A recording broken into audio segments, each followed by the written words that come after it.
Okay, so I have a pretty long career, but all of it sort of worked together for me. I was really lucky in that way. I started out as a touring musician, so that's a place where Dan and I overlap, is a musical background. And having done a little bit of theater work in college, I had some minor basic skill sets to help with the film production. In that, I was able to help on some commercials, doing things like helping build sets, helping a little bit with lighting from the theater lighting background, just having some idea of how things worked, gave me an opportunity to start working on commercials. So that's kind of how I got into filmmaking. It was a little bit by accident, really, as much as anything. But I've always been in that entertainment world. So I got my bachelor's degree in music composition, and I knew that I wanted to compose music for people who were making media. And so I started in college composing music for people who were making media. And as I watched my friend drop my music files into his nonlinear editor, I was like, well, I should probably just learn how to edit. That looks very much like Pro Tools.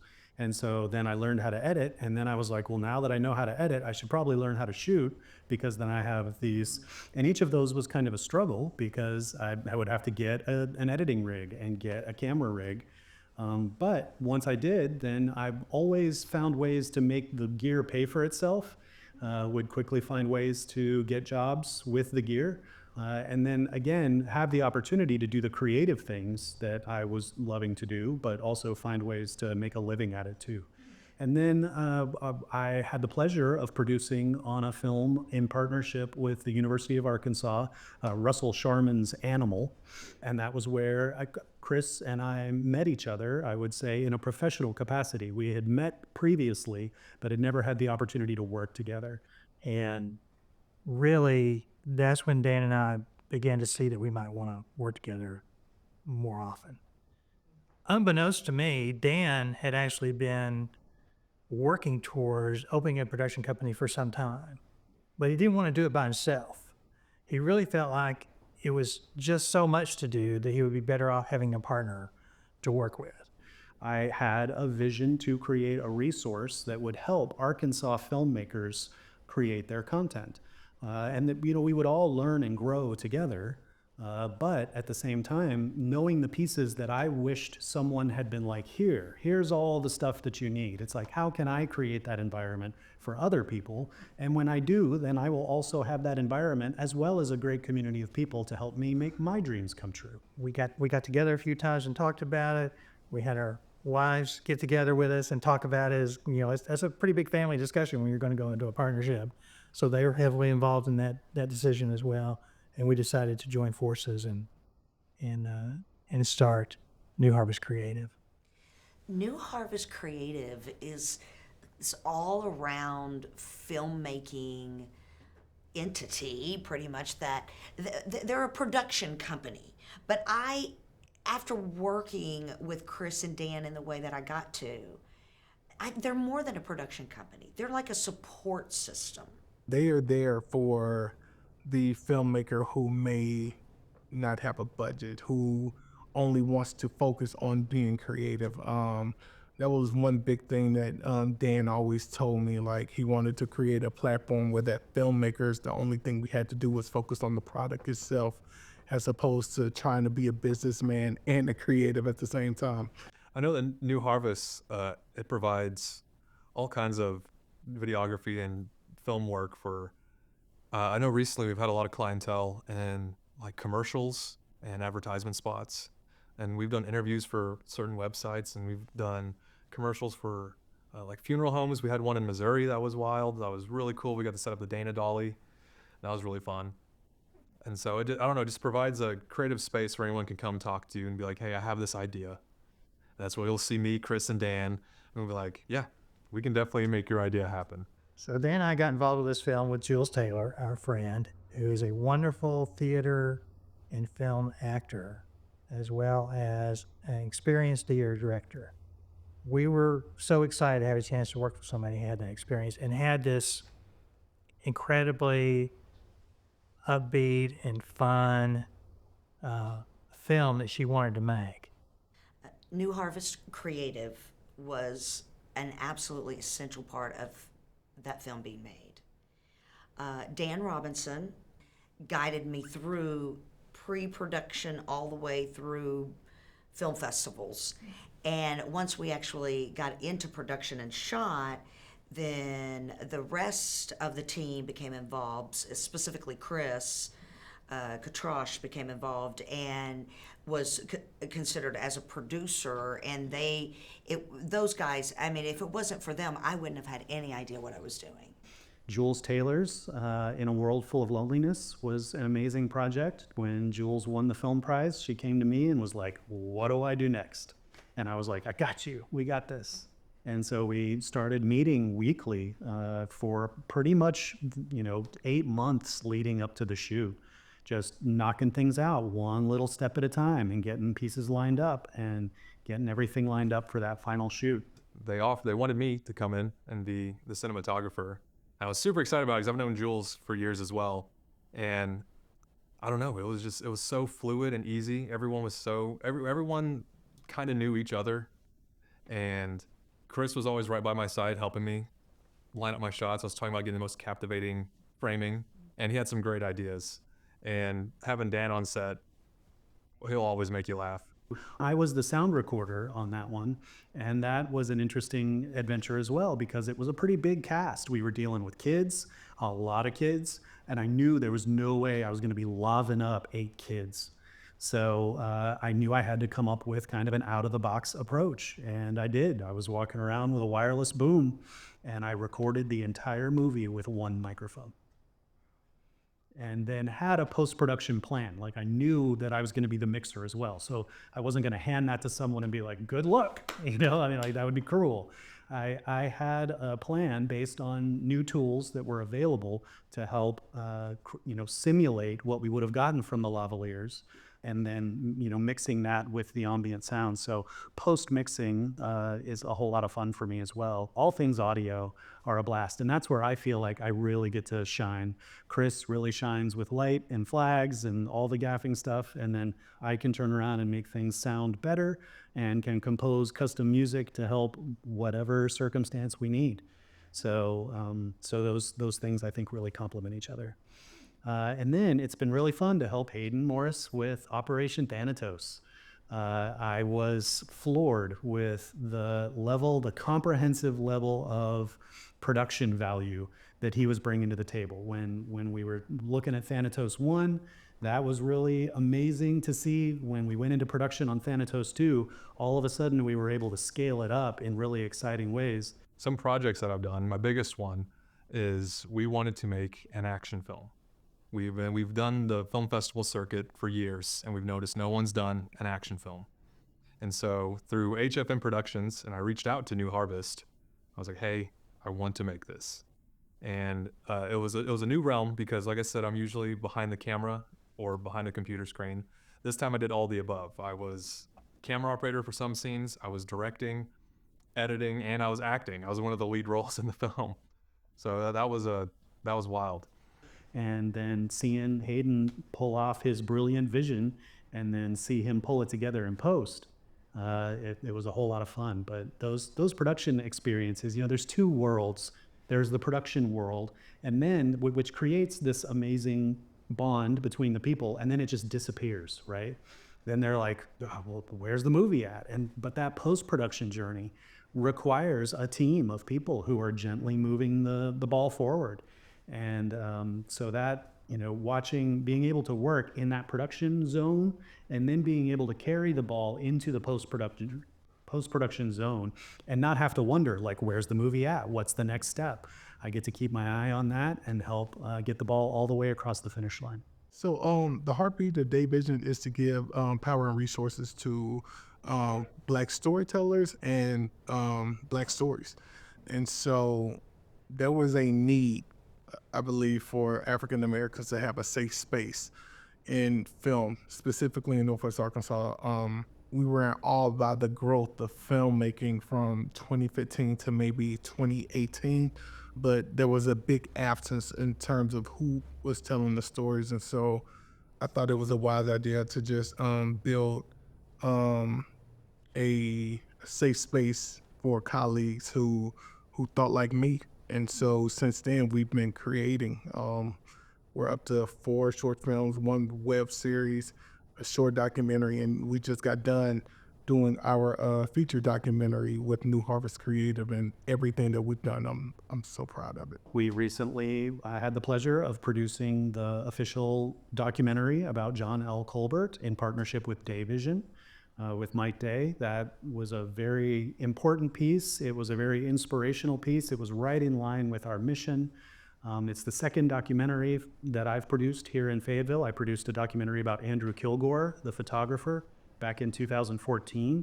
So 10 years later, when Mike Day was like, I'm gonna make a documentary about a pillar of the Northwest Arkansas community, I was like, I can help you. I know what that looks like. As he ended up helping the Colbert doc, I think a lot of that, how can we get money? How can we market? That got taken off my shoulders a lot. And I'm so grateful because not only were they of service of editing and, helping trim down a movie to get it where it needs to be, but they were also so knowledgeable about the financing process. And the best thing about it was that they weren't gatekeeping it either. And so I was in the meetings, I was able to pick Dan's brain a lot. I was able to pick Kris' brain a lot, just to ensure that, the next time we're able to collaborate, I have a lot to bring more to the table and to be able to help and relieve some of the duties that they took on when they were helping Dayvision the first time. I think both of us have an artistic sensibility enough to know when we might be stepping on someone's artistic toes. We're very careful about not stepping on artistic toes. We do always want to help the art be better. And I think there is, with experience and with a separate set of eyes and a different perspective, you can make a product more rich.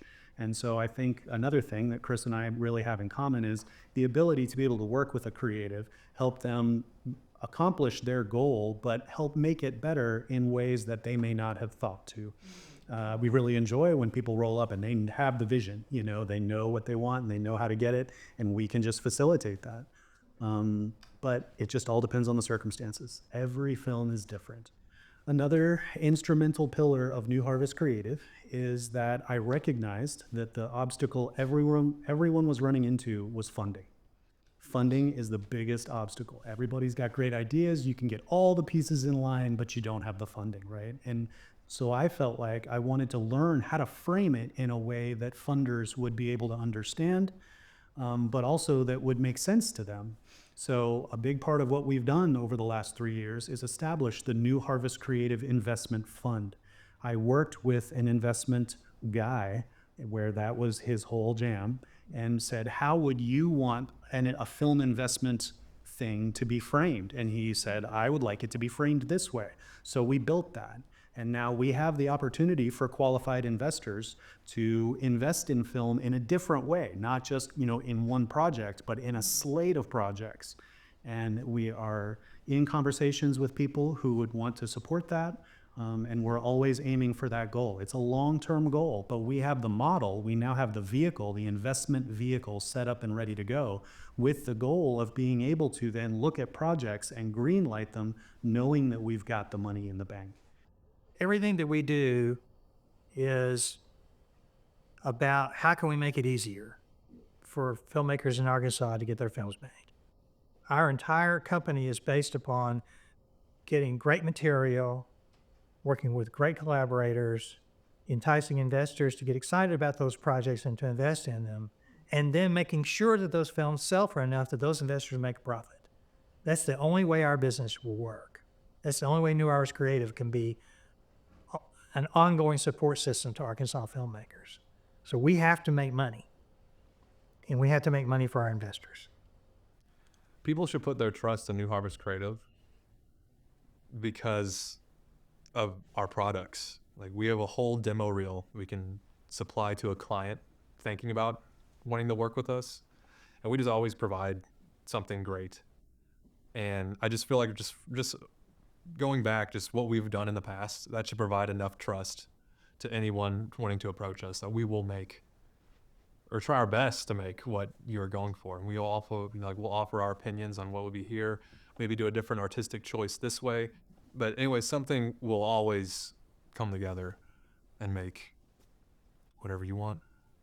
It's easy to put your trust into New Harvest Creative, and specifically Dan and Kris, because they're both really good people. Aside from the filmmaking part, they're great people. Like you know that they have really good intentions, they have good hearts, they have this high respect and professionalism, and to me, having that calm demeanor and bringing, as a leader, bringing in a calm place and demonstrating that always sets you apart. There's that aspect. Then there's the other aspect of both of them just having an outrageous amount of experience and knowledge. The reason why I think New Harvest Creative is so relatable to the people is because they reach out to the people who have the idea but don't have the finances. And so I think one of the good things about Dan and Kris in general is that they just want to see unique stories told. They just want to see filmmakers who are only focused on creating to make it to the finish line. And so for them to put their neck out for not just Dayvision, but for everybody they've helped, and make sure that people create their product and not breaking your bank in the process. I think that's very important to say. It's just a blessing, and it makes me want to work with them again. I love the process that they have taken. I love how mobile they are. I love how much they are willing to help people, and I can only hope and pray that when Dayvision gets to that point that we are able to do the same. We are able to take the blueprint of New Harvest Creative and build something very similar so we can help more filmmakers achieve their goal. I think the reason that people have been working with us up to this point is because they see that we support the filmmaker, the artist, the craftsperson from a place of artistic, genuine artistic desire. We really have their goal as our goal. We really are moving in the same direction they are. And we wanted to provide a service that wasn't being provided. Reaching out to New Harvest Creative is saving yourself from having to reinvent the wheel. So many people feel like they have to reinvent the wheel, and we have experience and we have tools, and we're happy to share. So I would say the reason that someone would want to come to New Harvest Creative would, first of all, would just be for the perspective of, if I'm going to produce this here, what's it going to look like? What are going to be my obstacles? And we are both eager to share about the things that are in their advantage and the things that would be stumbling blocks that are easily avoided if you know what it's like to produce here. So I would say, we have a special set of skills that allows us to understand everything around what is needed in the production and just fill the gaps as needed, or just walk the whole path with that creative so that they know that they've got somebody else who has done this before, who has won awards, that knows the drill, to be able to get their back. We love being able to get creatives' backs and help them make that product better than it would have been if they had not had the support, and then celebrating with them as they move on to their next thing. For us, it's also very much about long-term relationships. We don't ever want to do one and dones unless it just works out that way. Our question is always, what are you doing next? And how can we help? And how can we make this a stepping stone for you instead of just a one and done? So it's about building that together so that all of us have more opportunities in the future. It really is connecting the dots.